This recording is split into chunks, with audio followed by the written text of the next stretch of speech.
Assalamualaikum teman-teman, sobat jalan-jalan. Kembali kita bertemu lagi pada channel ini, channel yang membawa kita jalan-jalan menuju suatu tempat yang menarik untuk dikunjungi ya teman-teman. Kali ini kita akan mengunjungi suatu tempat yang menarik, yaitu Kuala Lumpur, Malaysia, dan lapangan Merdeka dan gedung Abdul Somad.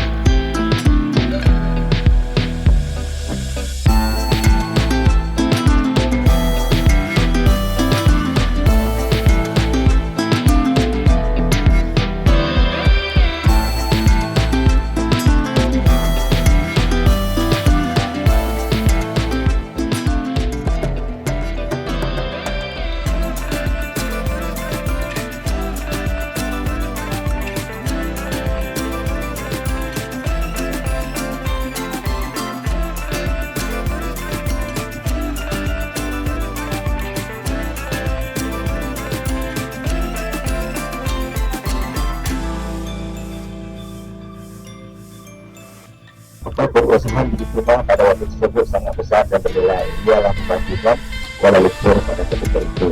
Di situ bermulanya, kemudian mulanya aktiviti perdagangan yang tidak meluas. Ya, masih lagi berada di kawasan Kota Lama Kuala Lumpur. Jika di depan sedikit kita lihat bangunan-bangunannya semua kelihatan agak usang, ya, kelihatan agak usang yang masih lagi diciptakan binaan asasnya pada zaman dahulu. Sama seperti itu juga di Singapura, yang diciptakan atas nama sejarah, ya, bangunan asalnya. Di sini nggak boleh suka-suka buat renovasi yang keterlaluan. Karena binaan asasnya nggak bisa, tapi kalau renovasi dalamannya mau dicantikkan ya bisa. Karena dia adalah renovasi belum memiliki Tuhan bagus sponsor boleh tetap kena minta permisi dulu dalam membuat renovasi kepada bangunan lama ini, ya. Jadi dilihat di sebelah kiri kita ini yaitu Masjid Jami. Ya, ini Masjid Jami atau kita orang lebih kenal dengan Masjid India. Nah, di sini adalah bangunan masjid yang kedua, yang ketiga tertua, masjid ketiga tertua di Kuala Lumpur. Ya, ada masjid terawal. Masjid yang pertama namanya Masjid Masjid Jawa, tapi dia telah dirobohkan dan ada lagi di sini. Masjid yang kedua tertua namanya Masjid India, di jalan Masjid India yang orang belanja itu bulan perayaan. Yang itu masih ada, tapi ia tidak digunakan karena ia kecil, sudah dibakar kawasan masjidnya untuk maintenance aja. Ya, dan ketiga yang kedua di Kuala Lumpur yang tadi kita lalu namanya Masjid Jami Kuala Lumpur. Masjid Jami. Kalau kita kata namanya Jami, kebiasaannya adalah yang kita akan sinonim dengan masyarakat India. Di Kuala Lumpur ini populasi grup yang terbesar adalah Melayu, keduanya Cina, dan ketiganya India. Di sini Melayu, Cina, dan India ada perkampungannya sendiri. Yang Melayunya perkampungan besarnya di Kampung Baru. Nah, sekarang populer dengan makanan-makanannya. Ada nasi lemak itu, wanjer, dan juga ada makanan-makanan tradisi yang lain. Kalau Cinanya, dia berkampung di Chinatown, yang ada pusat penjualan paling street itu. Yang telah India pula ada kampung sebahagiannya di sini di sekitar Masjid India yang ada jatuhnya itu, dan juga sebagian besarnya berkampung di Brigjen. Itu juga dikenali sebagai Little India. Di Brigjen itu ramai orang India di sana karena di situ adanya terminal kereta api atau pada awal pembentukan dan kemasyhuran Kuala Lumpur. Banyak sekali pekerja buruh-buruh India dibawa masuk ke Malaysia untuk membina landasan kereta api, jalur kereta api, dan juga sebagai petani di ladang-ladang SPST, ya, SPST. Yaitu dengan menjual saudara amal dan menjual komunitas di sini. Tapi sekarang kita sudah sampai ke kawasan Dataran Merdeka ataupun Independence Square di depan kita itu. Oke, di sebelah kanan kita ini, jalan kaki kita ini, jalan kita ini sekarang ini kelas dulunya ini yang menjadi kantor British yang pertama di Kuala Lumpur. Akan saya ceritakan tadi di awal penemuan biji timah, British bertaksi di sebahagian pelabuhan Kelang. Setelah dia menjumpai biji timah yang ditekan dan mulai operasinya di sini, dia langsung berkata, oh biji timah ini bagus kalau didinya Boshan, karena langsung dia pindah kantornya daripada Kelang ke sini, ke Skew di Bangunan Putih kita ini. Dan selepas bertapa di sini, dia mulai meminang bangunan yang sendiri, depan kita itu, bangunan Sultan Abdul Samad. Bangunan Sultan Ahmad sebenarnya nama Sultan Selangor pada ketika bangunan ini dibina, Sultan Abdul Samad, ya. Oke, ada kali ini dibina pada zaman British, setelah ada satu ketikanya di mana ada perang saudara di antara tiga pihak, British, Melayu, dan juga Cina, pasukan Cina. Masing-masing mau menguasai perusahaan biji timah yang semasa itu sedang booming, sedang masyhur, yang mendatangkan hasil yang banyak. Di mana pas perang saudara banyak sekali bangunan-bangunan yang telah dibakar secara cepat-cepat, termasuk juga bangunan Sultan Abdul Samad ini. Dulunya bumbung yang sekarang bumbungnya koper itu, warna bangsana itu. Dulunya warnanya kudanya kayu aja. Setelah dibakar dibina semula, dananya diberi oleh kerajaan Australia pada tahun 2000. Pada tahun 2000 ada memberi dana supaya dibina semula bangunan sejarah ini. Dan dia telah direnovasi dan dibongkar bumbungnya dari kayu pada kubah yang berwarna emas. Warna bangsa. Kemudian bangunan Sultan Abdul Samad ini dibina pada Islamic punya desain atau pancar seperti kuhul, lubang kunci, ya, yang letak tingkat-tingkatnya berbana lubang kunci. Yang kubah-kubahnya itu menyerupai bawang, ya, bawang besar dan juga bawang putih, ya. Dan juga di tengah-tengahnya ada bidang, menara jam itu menyerupai menara jam bidang seperti di United Kingdom. Oke, bapak-bapak ini boleh turun di sini, kita gambar satu foto group di hadapan bangunan itu. Oke, dan selepas itu boleh foto sendiri. Dan kita ada yang mau WC di sini. Karena kita berpanas awal, di bawah tangga itu pertama ada WC, mau bayar 50 sen aja. Ya, nanti kita turun, kita foto group dulu sekali, kemudian boleh foto sendirian, ya. Ya, ayo.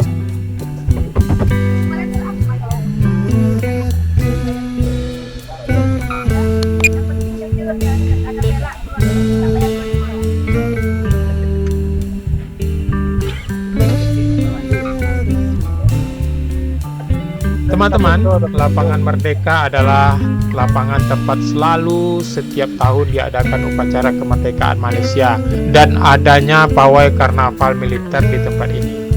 Lapangan ini sangat menarik dengan taman dan bunga-bunga di sekelilingnya.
Di sebelah lapangan Merdeka ini ada satu tempat bangunan antik dan menarik, yaitu Gedung Abdus Somad.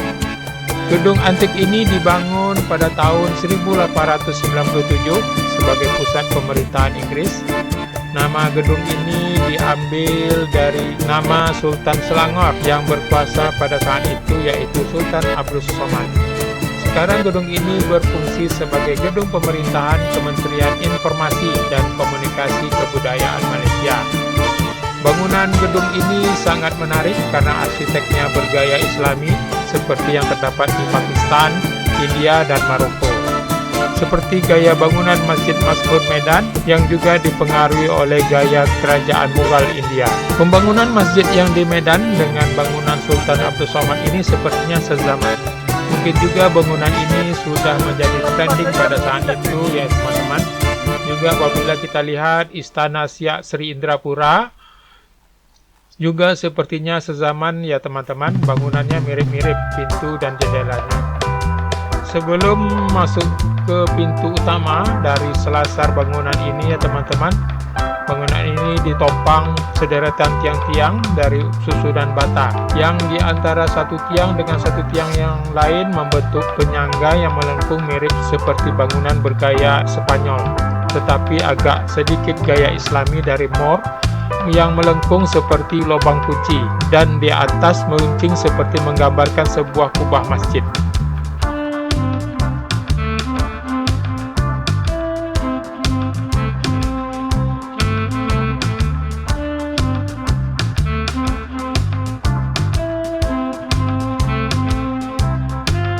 Inggris ya, jadi setelah oleh Inggris pada akhir tahun ke-17, kemudian Jepang mendapat kita, memang diambil alih pula oleh Inggris semula, dan kami mencapai kemerdekaan daripada Sultan Inggris pada 31 Ogos 1957. Betul kemakluman tuan-tuan dan puan-puan, di Malaysia ini kita ketua negara, orang yang paling berkuasa adalah Sultan.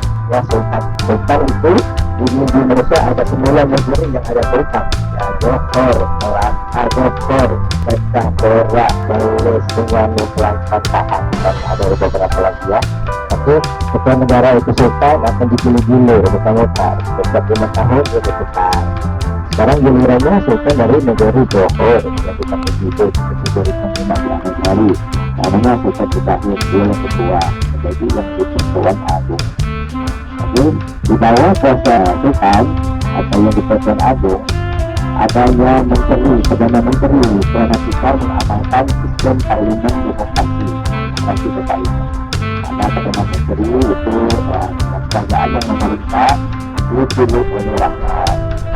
Jadi kata juga, nanti kita memilih 5 tahun dan dipilihnya daripada partai yang memenuhi terbesar akan memilih salah seorang anggotanya untuk menjadi Pak Menteri, Perdana Menteri. Menterinya adalah Dr. Anwar Ibrahim, Perdana Menteri Malaysia yang ke-10, yang ke-10 Perdana Menteri Malaysia.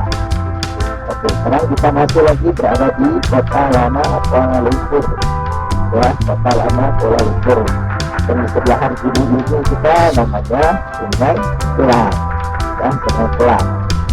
Nah, di sini pada era perlombangan kita, sungai ini kita ada 2 sungai utama, yaitu Sungai Kelang dan Sungai Kota, yang diguna pantai pada waktu itu untuk mengekspor atau membawa galon-galon di Cina untuk diproses di kilangnya.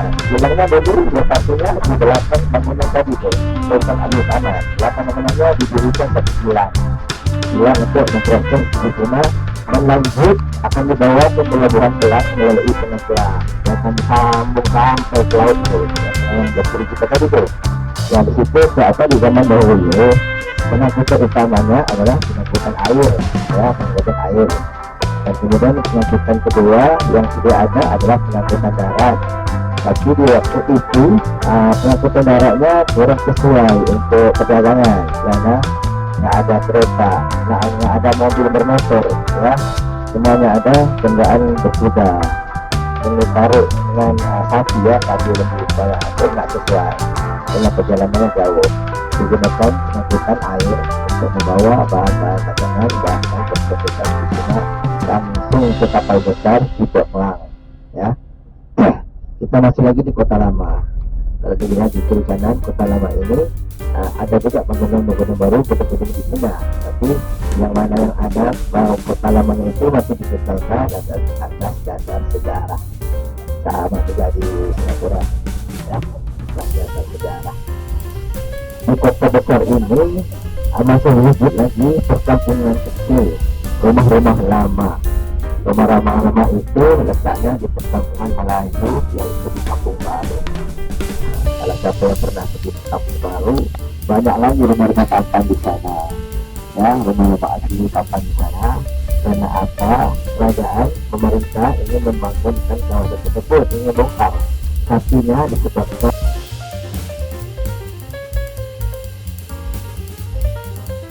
Sampai di sini dulu video kita kali ini ya teman-teman. Sampai jumpa pada video yang akan datang. Terima kasih sudah menonton dan terima kasih pula atas segala perhatian. Mohon maaf atas segala kekurangan. Jangan lupa subscribe, like, komen dan share-nya ya teman-teman. Bye bye.